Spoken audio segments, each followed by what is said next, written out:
Hey there, friends and enemies, Jopi here again, and today I've got a bit of a controversial opinion as I believe the Topps Chrome Football 2025 set is the most overrated of the year. Now, I want to start off with the caveat. If you really enjoy ripping this product, and you can afford it, it's your money, by all means go right ahead. I'm not trying to dissuade people. I just want to kind of talk about this issue in general as it's kind of been bothering me for some time. And I do understand the hype around it as this is the first officially licensed Top Chromes football we've gotten in many years. So that's very, very exciting.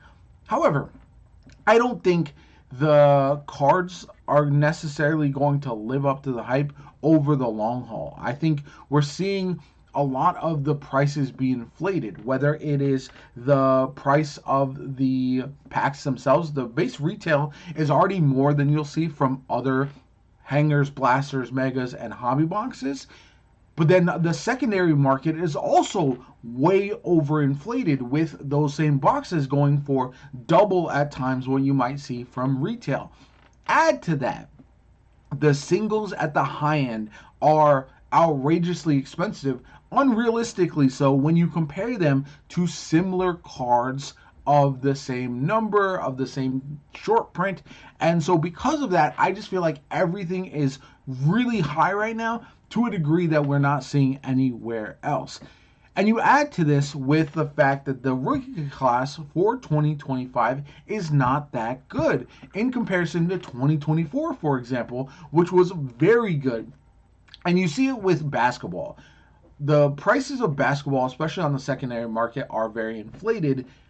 But that makes sense when you have so many rookies that are that sought after. You've got Cooper Flag, you've got Khan, you've got Dylan Harper, you've got VJ, you got players performing in the playoffs like Colin Murray Boyles. And so because of that, those prices are going to be high because the hype is there.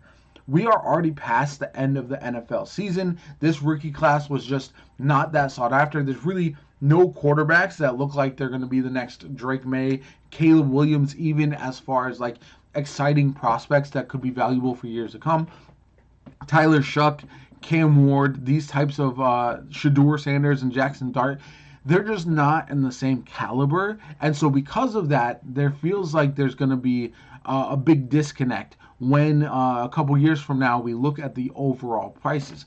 And this is compounded by the fact that there's a lot of FOMO with this product because in retail, whether it's Targets and Walmarts, whether it's Amazon's, whether it's Topps itself with the pre-sale or the online orders, it's all selling out instantly. And again, it just doesn't make a lot of sense to me at the end of the day.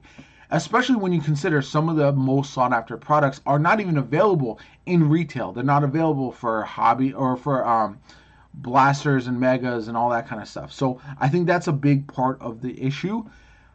But it's not the main issue. The main issue I have is the fact that the mid to lower level cards have not increased in price in the same way that the high-end cards have. So what I mean by that is the high-value cards are way more expensive than similar high-value cards from other sets. That happens a lot, especially with brand new sets.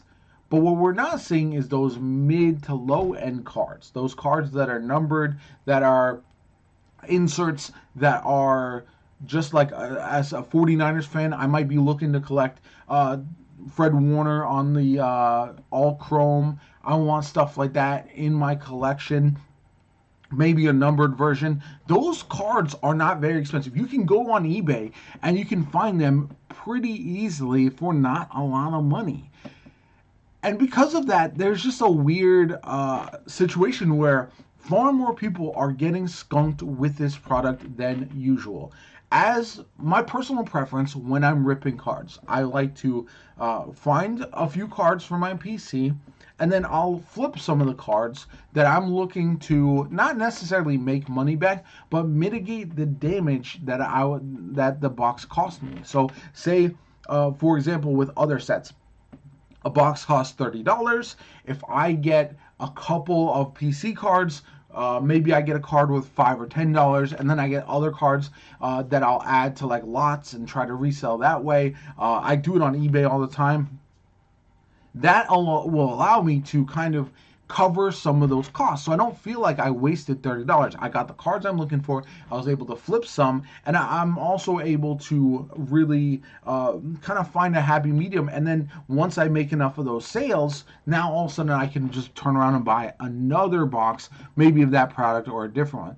But because Chrome is more expensive automatically, that means that I'm less likely to recoup nearly enough of my costs with this product. And then you add to that the fact that even the desirable products, even the cards that I think should be more expensive, are just not. Like you look at a refractor of the throwback Josh Allen. It's not really worth a lot. I got an all chrome to 250 Saquon Barkley. These are cards that are just not as valuable as you would expect from this product. Like I would have assumed they would be a bump in price because Chrome in general is more expensive. But for, again, mid to lower end products, that's just not the case. So the pulls don't feel as good unless you are just keeping them for your collection. So I really get a little frustrated with this in general because of that. And I hope it gets resolved next year, as there's maybe not as much unnecessary hype around this project. I know everyone likes Chrome. There's some cool cards in here. I just feel like it is so overrated that it makes it hard for me to justify. Like, I'm probably not gonna buy anymore. I've ripped a couple hanger boxes, and I've ripped a couple blasters. I was considering buying a mega, but I've watched several people rip megas online, and it's feast or famine. And there's nothing worse than spending a lot of money on a product and getting no value in return. That's the price of the game sometimes when you are ripping cards, but at least other products have a floor closer to the base price. And that's the gap that really frustrates me with Topps Chrome. And just in general, I'm going to buy singles from this set overall. If you're looking for any singles or any lots from this set, I have them available on my eBay. I have the link in the description down below. Definitely check those out. I have a refractor Tyler Shuck on there. I've got some team lots. I'm adding more over the next couple days as well. So definitely check those out, because that's an easy way to get a bunch of Chrome cards you might be looking for your PC. But yeah, let me know if I'm crazy in thinking this, or if any of you disagree. I'd love to hear from you guys in the comments down below. Like the video, as always, comment, subscribe, have a good one, and I'll catch you all later.